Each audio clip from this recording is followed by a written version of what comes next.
This is going to be a video tutorial on how to clear the startup cache on the LibreWolf web browser. I will be using a desktop PC for this. Let me jump over to my browser here. I have the LibreWolf web browser opened up now.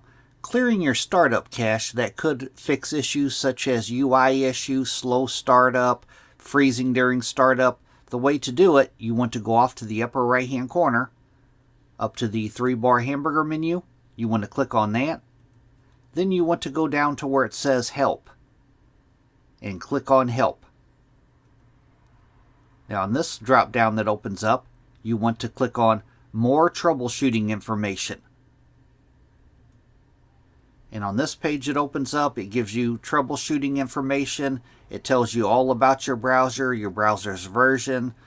But up here in the upper right hand corner, it says Diagnose Issues. It gives you a troubleshoot mode button. Down below that, try clearing the startup cache. You want to click on Clear Startup Cache.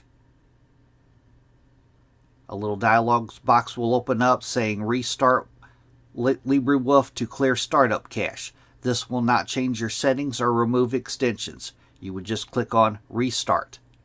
Then it will restart your browser, clearing the startup cache. That is how to clear your startup cache in the LibreWolf web browser. Thanks for watching.